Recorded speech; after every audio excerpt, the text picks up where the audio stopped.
नमस्कार, ABP news पर हाजिर हूं मैं रोमाना इसार खान। खबरों के बदले हुए तेवर के साथ मातृभूमि देख रहे हैं आप। अगले 1 घंटे में हर वो खबर आपके साथ साझा करूंगी जो सुबह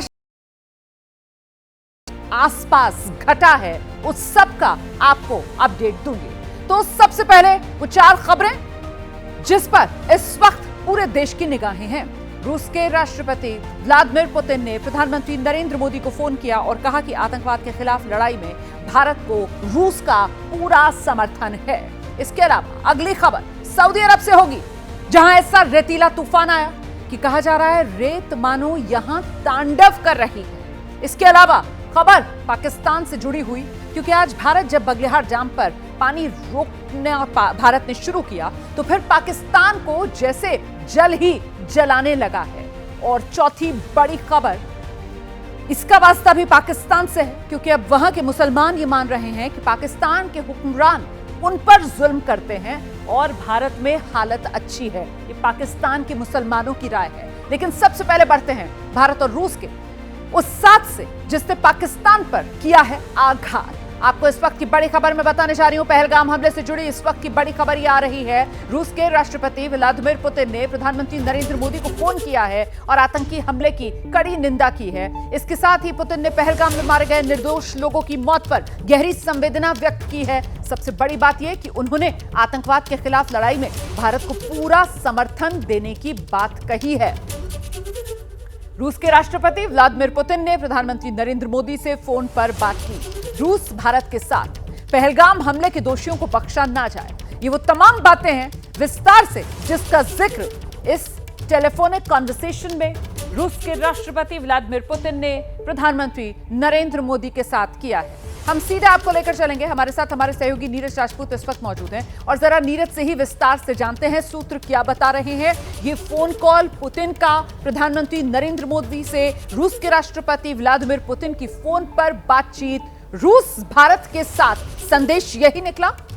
बिल्कुल रोमाना, देखिए भारत के विदेश मंत्रालय ने भी और साथ ही जो रूस का जो विदेश मंत्रालय है, दोनों ने ही और क्रेमलिन ने भी ये अपना स्टेटमेंट जारी किया है कि खुद व्लादिमीर पुतिन ने जो है फ़ोन किया, प्रधानमंत्री मोदी को किया। और उस पर देखिए रोमाना, जो साफ तौर से दोनों देशों के जो राष्ट्रीय अध्यक्ष हैं उन्होंने इस बात पर सहमति बनाई कि आतंकवाद से किसी भी तरह का कोई समझौता नहीं करना है। अनकॉम्प्रोमाइजिंग फाइट अगेंस्ट टेररिज्म, ये दोनों तरफ के ही जो स्टेटमेंट है जो जारी किया गया है क्रेमलिन की तरफ से, यानी कि रूस के राष्ट्रपति के ऑफिस से और साथ ही भारत के विदेश मंत्रालय से, ये साफ हो चुका है। उन्होंने साफ तौर से कहा कि भारत के साथ जो है रूस खड़ा हुआ है, साथ खड़ा हुआ। और हम लोग जानते ही हैं भारत के साथ रशिया के संबंध किस तरह के रहे हैं। यूएसएसआर के वक्त से ही, हमारे देश की आज़ादी के बाद से ही रूस हमेशा साथ रहा है। लेकिन पिछले कुछ सालों में जो पुतिन और प्रधानमंत्री मोदी की जो दोस्ती है वो हम सब ने देखी है।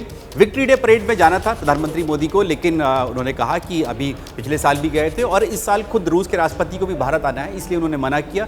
भारत की जो सेनाएं हैं उनकी टुकड़ी जो है, साझा टुकड़ी, थल सेना, वायुसेना, नौसेना, वो इस विक्ट्री डे परेड में यानी कि 9 मई को हिस्सा ले रही है जी। और रोमाना, आपको बता दूं कि पुतिन ने इसलिए भी फोन किया प्रधानमंत्री मोदी को क्योंकि जो पाकिस्तान है वो रो रहा है, रूस के सामने रो रहा है, रशिया के सामने गिड़गिड़ा रहा है कि आप जो है भारत को मनाइए।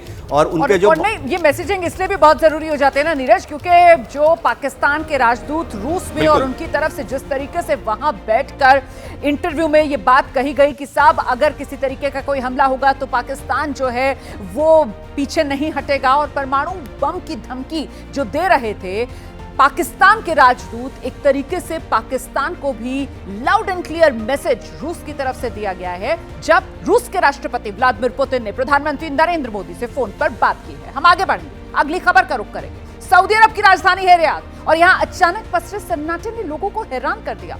ना तो कोई धमाका हुआ, ना कोई मिसाइल गिरी, लेकिन फिर भी आसमान में कुछ ऐसा घना धुएं का गुबार छाया, पूरा जनजीवन थम गया। ये तस्वीरें आपके सामने रियाद में रेत वाले तूफान का ये तांडव। रेतीले तूफान की वजह से आसमान धूल के बादलों से ढक गया। तस्वीरें देख रहे हैं आप, दिन में देखिए किस तरीके से रात हो गई। रियाद में धूल की घनी चादर हर तरफ पसरी हुई नजर आ रही है। ये तूफान इतना भीषण था जैसे लगा कि सब कुछ निगलने पर आमादा हो। रेतीले तूफान की वजह से कुछ भी साफ दिखाई नहीं दे रहा था। तूफान की वजह से शहर में सन्नाटा था। जो लोग बाहर थे वो अपने घर वापस जाते दिखाई दिए, क्योंकि जिस जगह से रेतीला तूफान गुजरा वहां दिन में अंधेरा छा गया। रेतीले तूफान की वजह से लोगों का सांस लेना मुश्किल हो गया। रियाद की मशहूर स्काईलाइन धूल की मोटी चादर में छिप गई और जनजीवन पूरी तरह ठप। सड़कों पर सन्नाटा पसरा रहा, गाड़ियां थम गई, लोग घरों में कैद हो गए। धूल भरी आंधी इतनी तेज थी कि शहर में विजिबिलिटी 0। इसके अलावा किंगडम टावर है, बहुत मशहूर है यहां रियाद में, और किंग फैसल टावर है, वो भी बेहद मशहूर है। ऐसी तमाम जो ऊंची इमारतें हैं वो धूल के गुबार में पूरी तरह ओझल थी। सऊदी अरब में रेतीले तूफान की वजह से कई उड़ानें रद्द करनी पड़ी हैं। एयरपोर्ट पर उड़ानों में देरी हुई है।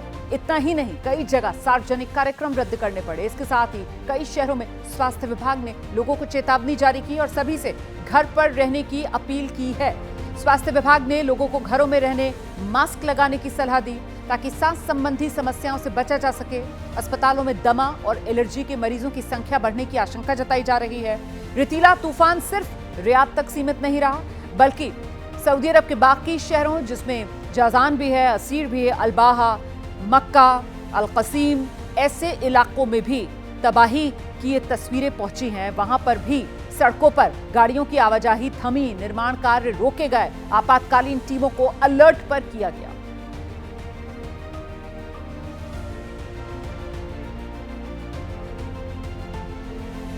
आगे बढ़ते हैं, अगली खबर का रुख करते हैं उज्जैन का महाकाल मंदिर, और यहीं परिसर के शंखद्वार के पास आग लगी। आग लगने से मंदिर परिसर में दर्शन पर तो कोई असर नहीं पड़ा, हादसे में कोई हताहत नहीं हुआ, ये गनीमत रही।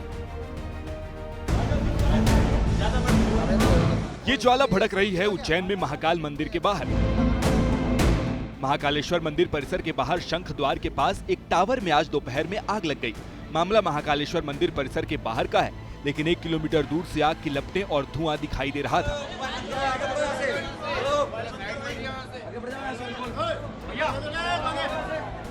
जानकारी मिलते ही दमकल की 3 गाड़ी मौके पर पहुंची। बताया जा रहा है कि सीसीटीवी कंट्रोल रूम के ऊपर रखी बैटरी में आग लगी है।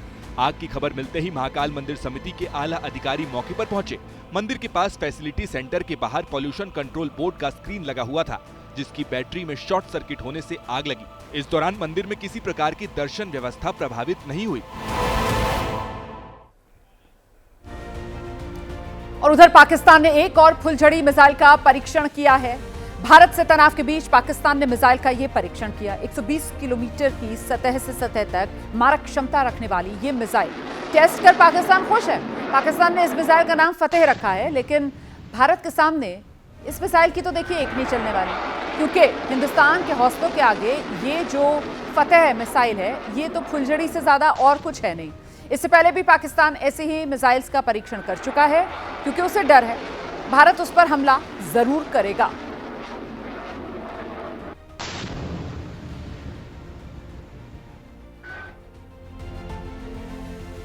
पहलगाम में जो आतंकवादी हमला हुआ उसके बाद नदियों का पानी पाकिस्तान जाने से रोकने के भारत के फैसले पर पाकिस्तान बौखलाया हुआ है। वो भारत को युद्ध की गीदड़ भभकियां दे रहा है।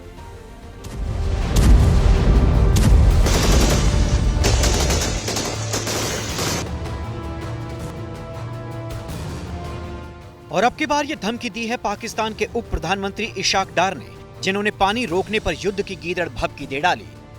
The state is not involved at all in this sad incident, but India has been now communicating with us officially that this treaty needs to be, a lot of ground realities have changed.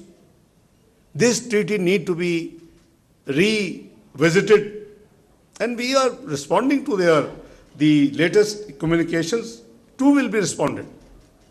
Projections of water is said to be creating maybe wars in future. We can't give up a drop of water, which is our right. आतंकिस्तान की खोखली धमकी पर भारत ने पाकिस्तान को करारा जवाब दिया।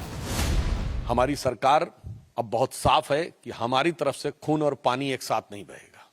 अब आप तय कर लीजिए कि आपको खून बहाना है या पानी पाना है। जैसे कांग्रेस की सरकार में होता था कि शांति वार्ता आतंकवाद से प्रभावित नहीं होगी, हमारी सरकार ने कहा आतंकवाद के साथ शांति वार्ता नहीं होगी, तो भारत का खून और पानी एक साथ नहीं बहेगा।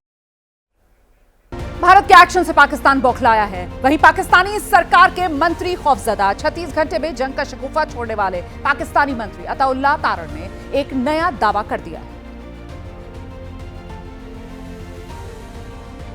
जंग भले ही अभी शुरू नहीं हुई, लेकिन खतरा टला नहीं है। अताउल्लाह तारण ने युद्ध की स्थिति में भारत को माकूल जवाब देने की गीदड़ भभकी भी दी।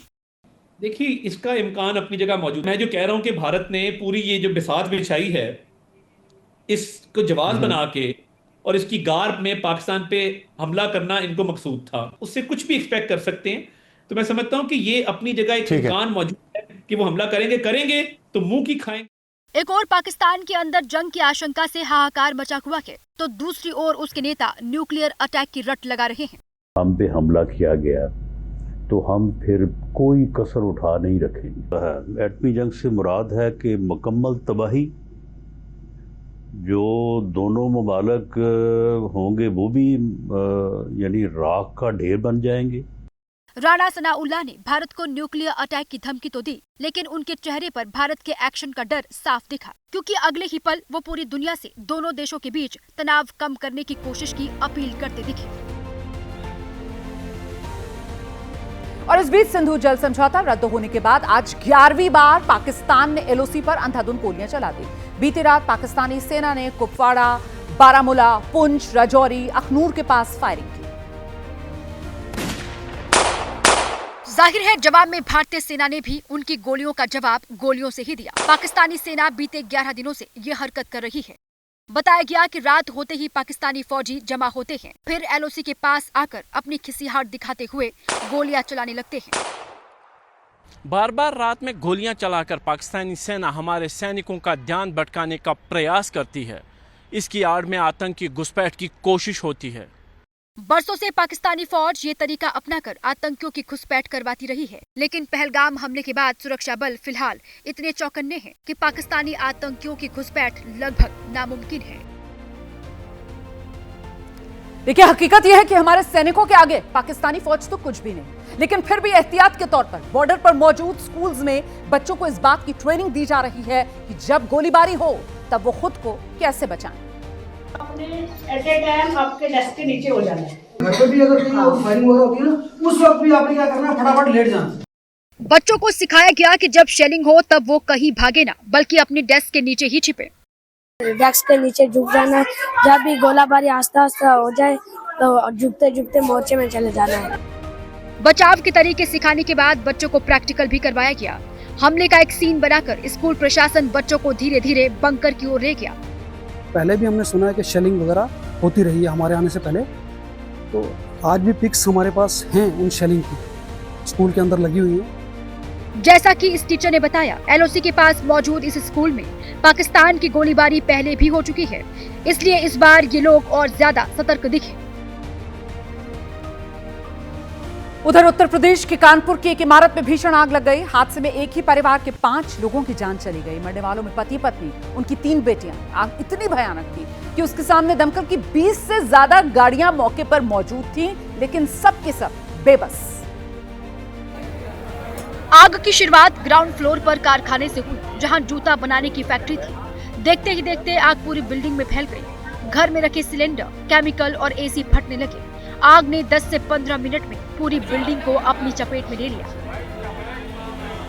जिस बिल्डिंग में आग लगी उसके ऊपरी मंजिल में 2 भाई दानिश और कासिम रहते थे। एक भाई परिवार के साथ डिनर पर बाहर गया था, जबकि दूसरा आग लगने के बाद परिवार को बचाने ऊपर की तरफ भागा, लेकिन भयानक आग में वो खुद और अपने परिवार को नहीं बचा पाया। फायर ब्रिगेड की करीब 24 से 25 गाड़ियां आग बुझाने में जुटी। एसडीआरएफ समेत प्रशासन और पुलिस ने भी मोर्चा संभाला, तब जाकर 6 घंटे बाद आग पर काबू पाया जा सका। आसपास के लोगों से घर खाली करवाया गया। जिसको भी पता चला वो आग वाली जगह पर पहुंच गया। कृपया ये जहां पे आग लगी है इसे दूरी बना के रखिए। बताया जा रहा है कि मृतक परिवार का शव जिस हालत में अंदर मिला, उसे देखकर फायर कर्मी तक रोने लगे। उधर गुजरात के मोरबी जिले में एक पेपर गोदाम में भीषण आग लग गई। घटनास्थल पर दमकल की कई गाड़ियां आग बुझाने में जुटी। काफी मशक्कत के बाद आग पर काबू पाया जा सका।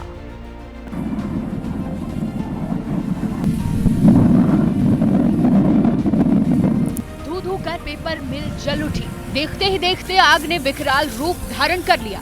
आग की लपटें ऐसी कि जिसे कई किलोमीटर दूर से देखा जा सकता था। जहां आग लगी वो पेपर का बहुत बड़ा गोदाम है, जिससे सुलगती आग को ज्वाला बनने में देर नहीं लगी। पूरा इलाका धुआं हो गया।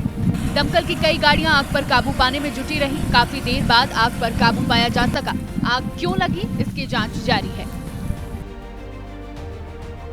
देश के हर हिस्से की खबर मातृभूमि में जारी है। महाराष्ट्र आपको लेकर चलूंगी, जहां पुणे में एक युवक ने हाईवे पर खतरनाक स्टंट किया।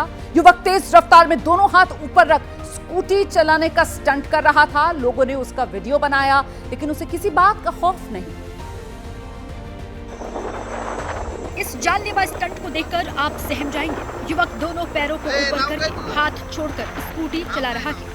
पुणे बेंगलोर हाईवे पर युवक खतरनाक तरीके से स्टंट करता दिखा। उसने किसी की परवाह नहीं की। जिस शख्स ने स्टंट करते हुए युवक का वीडियो बनाया, उसने जब पुलिस को शिकायत करने की बात कही तो भी उस पर कोई फर्क नहीं पड़ा। वाकड़ पुलिस स्टेशन को आने का, वाकड़ पुलिस स्टेशन कहाँ पर आने का? इधर आगे वाकड़ पुलिस स्टेशन है उधर। वाकड़ पुलिस स्टेशन है आगे, उधर आने का। आगे युवक ने खतरनाक स्टंट की हर हद पार की। स्कूटी की सीट पर दोनों पैर रखकर आराम से बाइक चलाता रहा। इस मामले में अब पुलिस की कार्रवाई का इंतजार है। और अब इस वक्त एक बड़ी खबर मैं आपको बताने जा रही हूं। पाकिस्तान में भूकंप के झटके। इस वक्त की बड़ी खबर, पाकिस्तान में भूकंप आया है। भूकंप के झटके पाकिस्तान में महसूस किए गए हैं। जो जानकारी मिल रही है शुरुआती, उसके मुताबिक ये जो भूकंप पाकिस्तान में जिसके झटके महसूस किए गए, इसकी तीव्रता 4.2 रिक्टर स्केल पर मापी गई है। पाकिस्तान के कई शहरों में भूकंप के झटके महसूस किए गए हैं। पाकिस्तान में शाम 4 बजे भूकंप के झटके, तीव्रता 4.2 रिक्टर स्केल पर मापी गई है। कई शहरों में पाकिस्तान भूकंप के ये झटके महसूस किए गए और पाकिस्तान के समय के मुताबिक शाम 4 बजे भूकंप के ये झटके महसूस किए गए हैं। मतलब पाकिस्तान के समय के हिसाब से अब से चंद मिनट पहले पाकिस्तान में ये भूकंप आया है।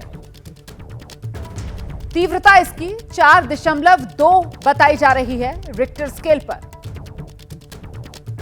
पाकिस्तान के कई शहरों में भूकंप के ये झटके महसूस किए गए हैं। पाकिस्तान में जमीन डोली है। भूकंप के झटके पाकिस्तान के कई शहरों में महसूस किए गए हैं। सिंधु जल समझौता रद्द करने के बाद भारत ने पाकिस्तान को सबक सिखाने के लिए एक और बड़ा कदम उठाया। भारत ने बगलिहार बांध से पानी रोक दिया है, जिससे पाकिस्तान के हिस्से वाली चिनाब नदी अब सूखने लगी है। जम्मू के रामबन जिले में बने बगलिहार डैम को लेकर पाकिस्तान लंबे वक्त से विवाद करता रहा है। पाकिस्तान इस मामले में विश्व बैंक की मध्यस्थता की मांग कर चुका है।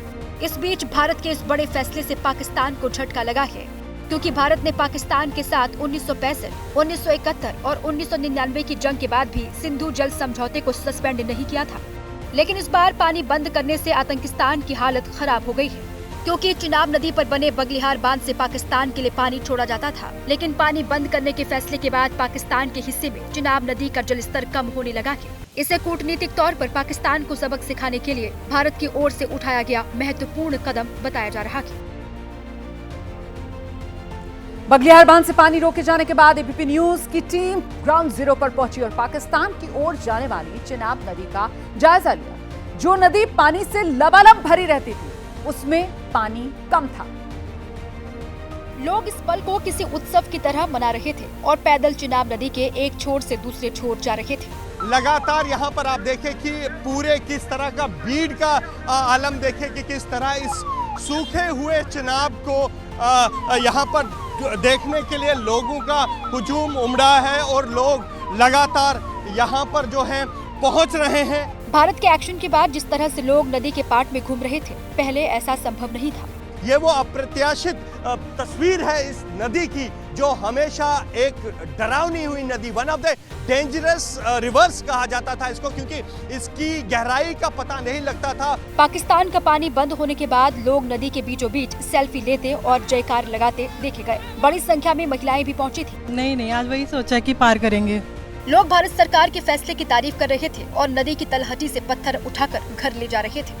सर, लाइफ में पहली बार हमने ऐसा माहौल देखा है कि चिनाब दरिया को हम पैदल पार कर रहे हैं। जैसे हमें आप शंभू शिव जी के दर्शन हो रहे हैं, ऐसे दिख रहे हैं तो हम इसको कहीं ना कहीं अच्छी जगह पे रखें। सिंधु सिस्टम पर पाकिस्तान की खेती निर्भर है। यही वजह है कि पानी बंद होने के बाद पाकिस्तान लगातार जंग की धमकी दे रहा है।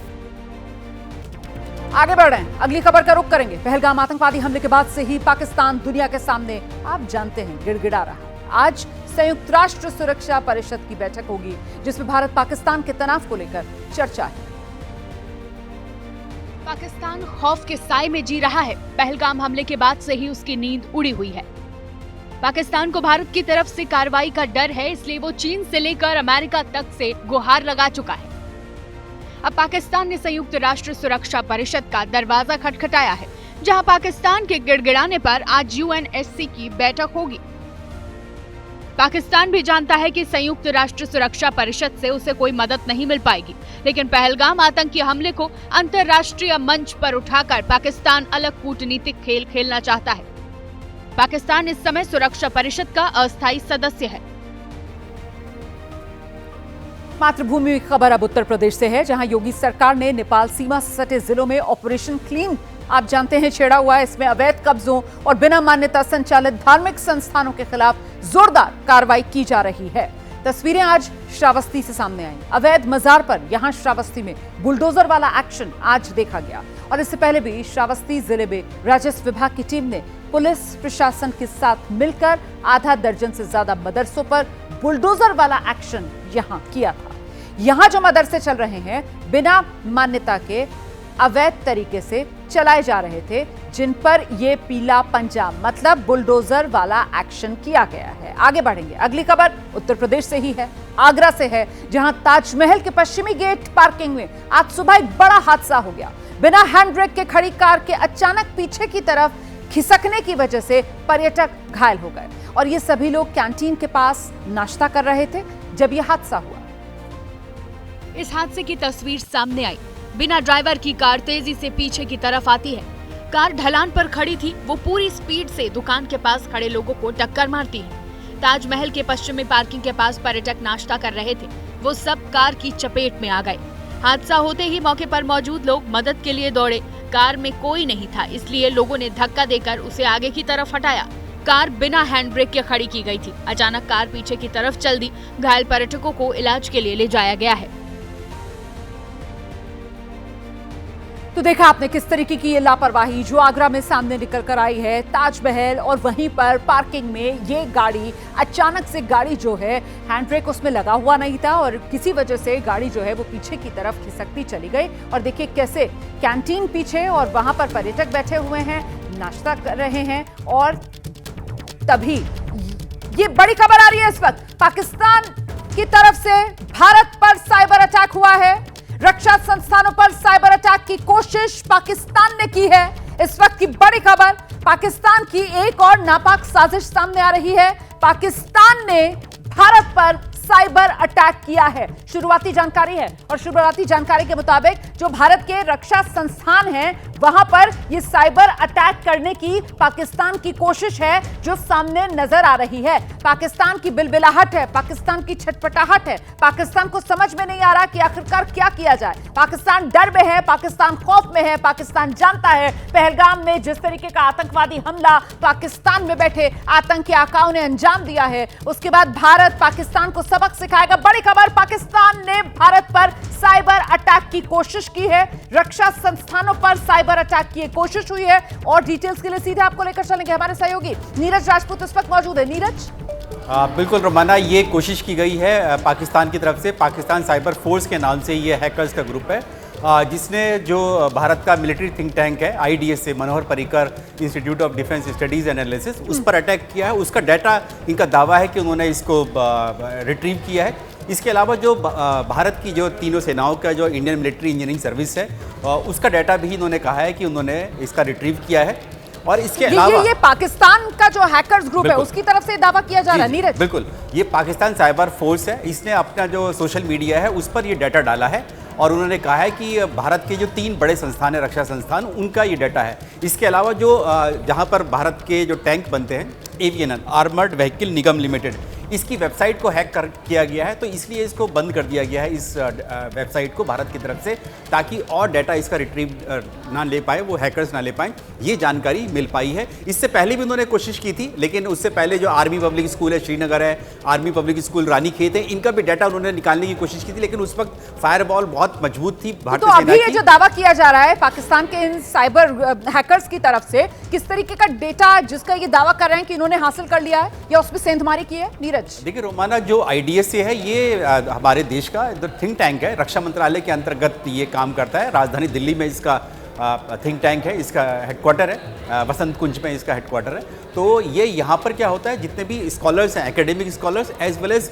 कुछ जो हैं जो सेना के अधिकारी होते हैं कार्यरत, या फिर अधिकतर रिटायर्ड इसमें अधिकारी होते हैं, जो कि थिंक टैंक करने के लिए, यानी कि मिलिट्री इश्यूज़ पे, थल सेना, वायुसेना, नौसेना, देश की स्ट्रेटेजिक इश्यूज़ पर वो यहाँ पर स्टडी करते हैं और फिर अपनी जो रिपोर्ट्स होती हैं वो सरकार को सौंपते हैं, जिसमें एडवाइजरी के तौर पर होते हैं। तो इसमें हम क्या कदम उठा रहे हैं? हम क्या कदम उठा रहे हैं नीरज? देखिए, हम लोग एक तो ये कोशिश की जा रही है कि जितने भी रक्षा संस्थान हैं उनकी फायरवॉल को मजबूत किया जाए, कि किसी तरह से सेना लगाई जाए। दूसरा, जो आर्मर्ड व्हीकल निगम लिमिटेड है, जो कि टैंक्स और दूसरे हमारे बख्तरबंद गाड़ियां बनाती है, जो सरकारी संस्थान है, रक्षा संस्थान है, उसकी वेबसाइट को अभी फिलहाल कुछ देर के लिए बंद कर दिया गया है। बहुत शुक्रिया नीरज राजपूत इस तमाम जानकारी के लिए। तो बाज नहीं आ रहा पाकिस्तान ने भारत पर यह साइबर अटैक किया है।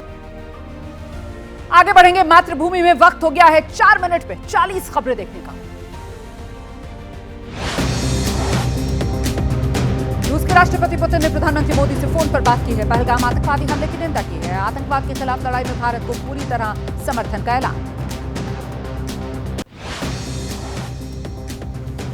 पाकिस्तान से तनातनी के बीच बैठकों का दौर जारी। आज रक्षा सचिव की पीएम मोदी से मुलाकात। पिछले 2 दिन में नेवी चीफ और एयर चीफ से मुलाकात कर चुके हैं पीएम।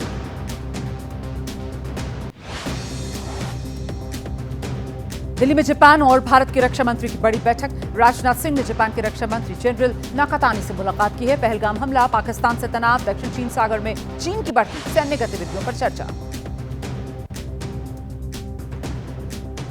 एलओसी पर अंतर्राष्ट्रीय मीडिया को लेकर पहुंचा पाकिस्तान का सूचना प्रसारण मंत्री अताउल्लाह तार। पहलगाम आतंकी हमले के आरोपों से बचने के लिए अपनाया नया प्रोपेगेंडा। भारत के एक्शन से पाकिस्तान में खौफ। पाकिस्तानी राष्ट्रपति ने बुलाया संसद का आपात सत्र। शाम 5:30 बजे शुरू होगी संसद की कार्रवाई। पाकिस्तान पर भारत का पानी वाला प्रहार। सलाल डैम का गेट बंद किया गया। चिनाब की जलस्तर में भारी गिरावट। पाकिस्तान की चिंता बढ़ी। भारत ने चिनाब नदी पर बने बागलिहार बांध से पानी के प्रवाह को रोका। चिनाब नदी का वाटर लेवल घटा। सिंधु जल समझौता रद्द होने के बाद पाकिस्तान से बिना पूछे भारत ने बांध पर डिसल्टिंग की। पाकिस्तान में पानी की भारी किल्लत। चिनाब नदी में पानी रोकने के बाद ग्राउंड जीरो पर पहुंचा एबीपी न्यूज। नदी का जलस्तर बेहद कम। पैदल पार करते दिखे लोग। भारत की कूटनीतिक स्ट्राइक से घुटनों पर पाकिस्तान। गिड़गिड़ाते हुए बोले पाकिस्तान के डिप्टी पीएम इशाक डार। सुरक्षा मामलों की मीटिंग में हम तय कर चुके हैं, पहला कदम नहीं उठाएंगे। जिंदगी के लिए जरूरी मूलभूत चीजें भारत को आपस में शेयर करनी चाहिए। पीडीपी चीफ महबूब मुफ्ती ने पहलगाम पहुंचकर स्थानीय लोगों, कारोबारियों, होटल व्यवसायियों से मुलाकात की है। गृह मंत्री से की पर्यटन से जुड़े होटल्स और टैक्सी वालों के ब्याज माफ करने की अपील। हिमाचल प्रदेश के ऊना जिले में बीजेपी कार्यकर्ताओं ने पाकिस्तान के खिलाफ प्रदर्शन किया। राज्य में रह रहे पाकिस्तानी नागरिकों को बाहर निकालने की मांग। पहलगाम आतंकी हमले की जांच में बड़ा खुलासा। सूत्रों के मुताबिक जंगल में छिपे हो सकते हैं पहलगाम हमले के आतंकी। बेस्टरन घाटी से अलग अलग दिशाओं में जाने वाले 54 रास्तों पर टिकी है सुरक्षा बलों की नजर। एसओजी पुंछ और भारतीय सेना ने सुरंगकोट के जंगलों में आतंकी ठिकाने का भंडाफोड़ किया। सेना को मौके से 5 आईईडी, 3 टिफिन बॉक्स, 2 स्टील की बाल्टियां मिली। जम्मू में सुरक्षा बढ़ी। संवेदनशील इमारतों पर नजर रखने के लिए जारी किए गए आदेश। हाई अलर्ट पर पूरा जम्मू।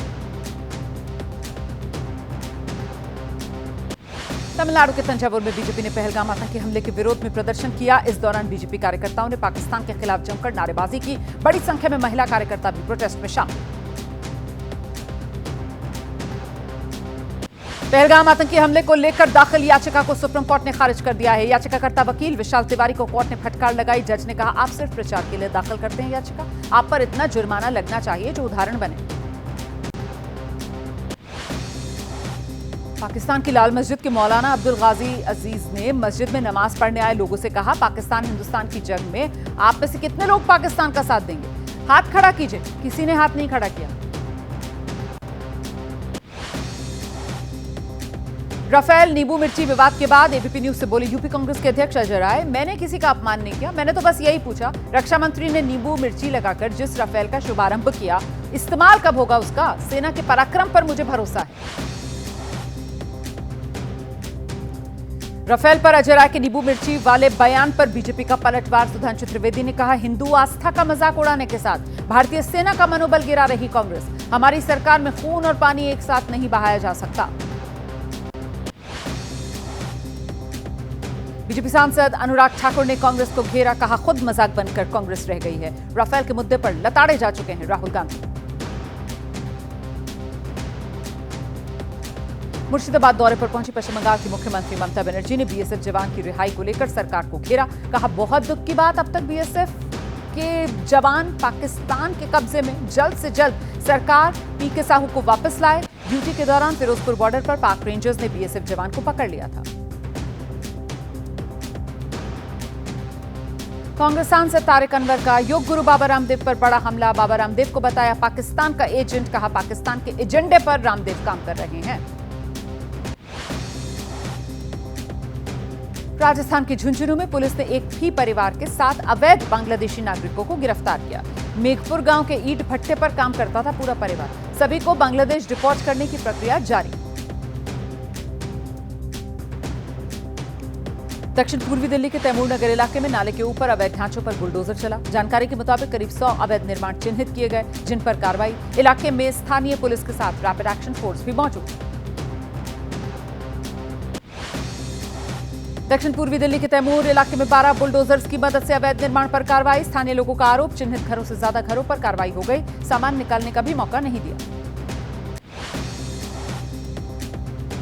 भारत और नेपाल सीमा पर यूपी के श्रावस्ती के हकीम गांव में एक मदरसे से मिले संदिग्ध इलेक्ट्रॉनिक इक्विपमेंट्स, मौके से लैपटॉप, प्रोजेक्टर, सिम भी बरामद। पुलिस प्रशासन ने सभी आइटम्स को सील कर जांच शुरू की। नेपाल सीमा से सटे अवैध मदरसों के खिलाफ कार्रवाई जारी। यूपी के बहराइच में खेल के मैदान पर बना 2 मंजिला मदरसा सील कर दिया गया। अब तक 9 मदरसे सील किए जा चुके हैं। यूपी के पीलीभीत में हिंदुओं के घर में अवैध मजार मिलने से हड़कंप मच गया। हिंदू संगठन के कार्यकर्ताओं ने पुलिस की मौजूदगी में तोड़ दिए 5 मजार। मजार के जरिए धर्म परिवर्तन कराने का आरोप।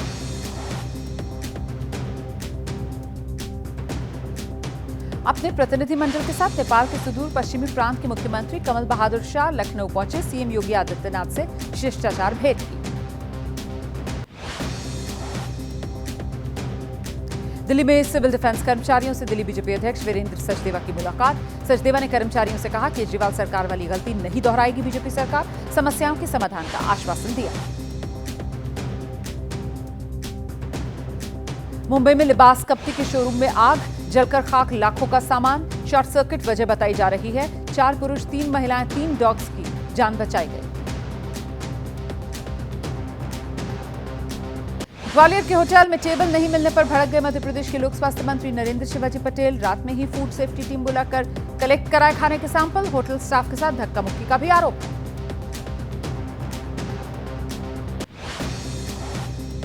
उत्तराखंड के राज्यपाल गुरमीत सिंह ने केदारनाथ बद्रीनाथ धाम के दर्शन किए हैं। राज्यपाल ने विशेष पूजा कर विश्व कल्याण की कामना की है। केदार घाटी में हो रहे पुनर्निर्माण कार्यों का जायजा भी लिया। उज्जैन के महाकालेश्वर मंदिर परिसर के बाहर शंखद्वार के नजदीक एक टावर में भीषण आग लग गई। काफी देर काला धुआं उठता रहा। लपटों पर काबू पाने के लिए दमकल की 3 गाड़ियां बुलानी पड़ी। सीसीटीवी कंट्रोल रूम के ऊपर रखी बैटरी से आग लगने की आशंका। बरेली कासगंज रेल मार्ग पर बड़ा हादसा टला। रेलवे के क्लीनर विनोद की सतर्कता और सूझबूझ से पैसेंजर ट्रेन को समय रहते रोका गया। रेलवे ट्रैक में आई थी बड़ी दरार।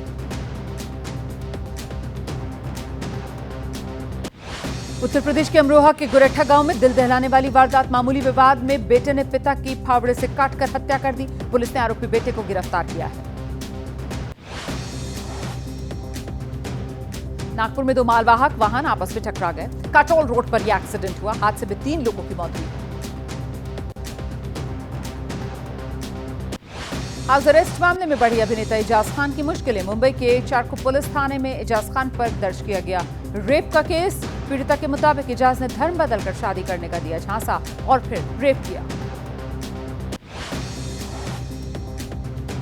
उत्तर प्रदेश के मुरादाबाद में बारिश के चलते कई इलाके जलमग्न हो गए। रिहायशी इलाकों में भी पानी भरा। रोजमर्रा का सामान लाने में लोगों को उठानी पड़ रही परेशानी। आईपीएल में आज दिल्ली कैपिटल्स और सनराइजर्स हैदराबाद की टक्कर। शाम 7:30 बजे से हैदराबाद में खेला जाएगा मुकाबला। दिल्ली की टीम जीती तो प्लेऑफ से 1 कदम की दूरी पर होगी। हैदराबाद की टीम रेस से बाहर हो चुकी है।